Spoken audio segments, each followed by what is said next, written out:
देख रहे हैं वर्ल्ड इन्फॉर्मेशन न्यूज। आइए डालते हैं एक नजर आज की। अतिथि शिक्षक की नियुक्ति और वेतन पर गंभीर सवाल। राजीव सिंह के खिलाफ शिकायत।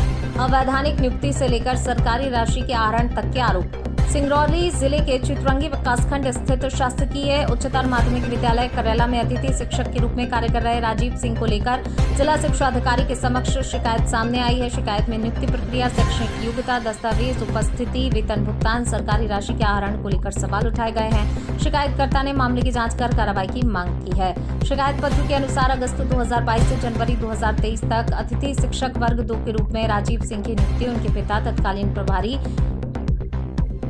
प्राचार्य देव प्रताप सिंह द्वारा किए जाने का आरोप है। इसके बाद जुलाई 2023 से अप्रैल 2026 तक अतिथि शिक्षक वर्ग 1 के रूप में कार्य करने की बात भी शिकायत में कही गई है। शिकायत में आरोप लगाया गया राजीव सिंह की नियुक्ति में शैक्षणिक योग्यता संबंधी दस्तावेजों की जांच और पात्रता को लेकर गंभीर सवाल है।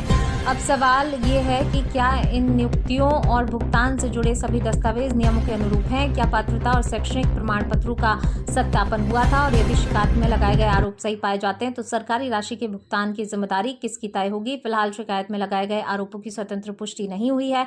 मामले में जिला शिक्षा विभाग की जांच, आधिकारिक जवाब का इंतजार है। जी, आपका नाम क्या है? रजनीश कुमार बैस। जी, आप मूल रूप से कहाँ के निवासी हैं? त्रिपुरा के। तो किन मुद्दों को लेकर के आज आप आए हुए हैं कार्यालय में? सर, हम ये पूछना चाहते हैं शिक्षा विभाग से जी, कि एक ही सत्र में क्या एक ही आदमी एक जगह पढ़ा सकता है और पढ़ भी सकता है क्या? शिक्षा विभाग का यही नियम है। जी। और शिकायत करने पर भी कोई जांच नहीं हो रहा है, क्यों और कैसे? तो आपकी ये जांच होगा और कौन सुनेगा? शासन प्रशासन पे आप जिस तरीके से प्रश्न जो खड़ा कर रहे हैं, आखिर किन मुद्दों को लेकर के आप ये प्रश्न खड़ा कर रहे हैं? किस प्रकार की आपकी नाराजगी है? किस प्रकार का आपने जो पत्र प्रतिवेदन दिया कि आपका वो सुनवाई नहीं हुई, कि आप शासन प्रशासन के खिलाफ? पास प्रमाण है कि एक ही सत्र में वो पढ़े भी हैं और पढ़ाए भी हैं। जी, इस मुद्दों पर हम लोग तो आवाज आप उठा रहे हैं। किस स्कूल और किस शिक्षक की बात कर रहे हैं वो जरा हमें बताएं। राजीव सिंह बैस जी, डीपी सिंह बैस। ये किस स्कूल का मामला है? करेला हायर सेकेंडरी स्कूल करेला। जी, तो क्या मामला है उसमें, आप थोड़ा सा विस्तार में बताएं। मामला ये है कि जिस सत्र में पढ़ रहे हैं वो उसी सत्र में पढ़ा भी सकते हैं क्या अतिथि शिक्षक में? जी, तो ये जानकारी आपको कैसे लगी? जानकारी हम लोग यहाँ से निकाले, शिक्षा विभाग से उनका, और यहाँ स्कूल से भी निकाले हैं। जी, हम लोग के पास प्रमाण भी है कि एक ही सत्र में ये दोनों कार्य किए हैं। जी, तो वो जो आपने प्रतिवेदन दिया, क्या वो आपके पास वो आवेदन है? हाँ है सर। जी, तो वो आवेदन किस नाम से, वो आवेदन हमें दिखाएं। आवेदन दिखाइए। संजय कुमार बैस के नाम से है ये आवेदन। जी, देखिए सर। जी, ये आवेदन है शिकायत का, है ना? ये शिकायत आवेदन। ठीक है, इस शिकायत आवेदन के बाद भी कोई जांच कार्रवाई नहीं हुई? जांच कार्रवाई नहीं हुई। जी, जिला शिक्षा अधिकारी द्वारा न तो हम लोग को संतुष्ट किया गया अभी तक। ठीक है, ये संजय कौन है? संजय गांव के ही हैं। ठीक है जी, कुमार बैस हमारा ही नाम है। जी, तो जिस तरीके से आपके पास ये शिकायती प्रतिवेदन है, इसमें आप क्या कहना चाहते हैं? क्या शिकायत है आपकी? शिकायत यही है कि हमारी जो शिकायत किए हैं वो शिक्षा विभाग में सही से जांच किया जाए और उनके ऊपर कार्रवाई की जाए। तो किन मुद्दों को लेकर के आपकी शिकायत है?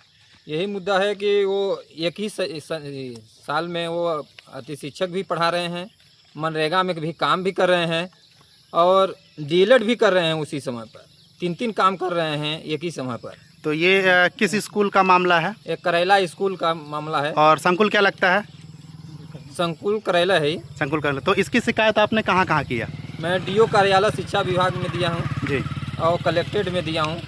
संकुल खगटा कर दिए। तो इसको लगभग शिकायत प्रतिवेदन दिए हुए आपको कितने माह बीत चुके हैं? अभी 2 माह बीत चुके हैं। तो 2 माह के बाद क्या इसकी कोई सुनवाई नहीं हुई है? कोई सुनवाई नहीं हुई है अभी तक। जी, तो आप जब इसका शिकायती प्रतिवेदन लेके गए थे तो संबंधित अधिकारियों के द्वारा क्या कहा गया? तो वो तो कहा गया कि आप चिंता मत कीजिए, इसका सुनवाई होगी, सरकारी काम है, कई महीने लग सकता है। जी, तो ये कहाँ है आपका आवेदन? थोड़ा सा हमें कैमरा में आप दिखाएं। आवेदन है शिक्षा विभाग का। अच्छा, ये शिकायती प्रतिवेदन है आपका? जी, तो इन शिकायत आपके जो आवेदन है इसमें किन किन चीज़ों का उल्लेख किया गया है?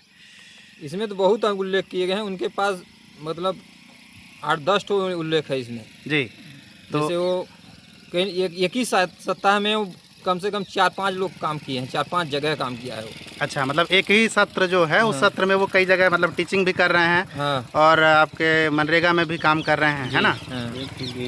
एक ही दिन में किए हैं, सप्ताह महीने नहीं, एक ही दिन में किए हैं। अच्छा अच्छा, मतलब सेम डे पे वो मतलब टीचिंग भी कर रहे हैं और सेम डेट पे वो मनरेगा में मजदूरी भी कर रहे हैं। मजदूरी भी कर रहे हैं तो और डीएलएड भी पढ़ कर रहे हैं उस समय पर। अच्छा, ठीक, पढ़ भी रहे हैं, रेगुलर उनका अनुसूची भी है, जी वो सब चीज़ वही एक ही सतह एक ही दिन ही कर रहे हैं। जी। तो आप इस पत्र के माध्यम से आगे आप क्या कहना चाहते हैं?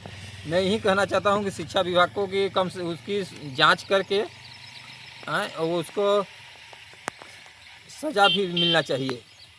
ठीक, बहुत बहुत धन्यवाद आप।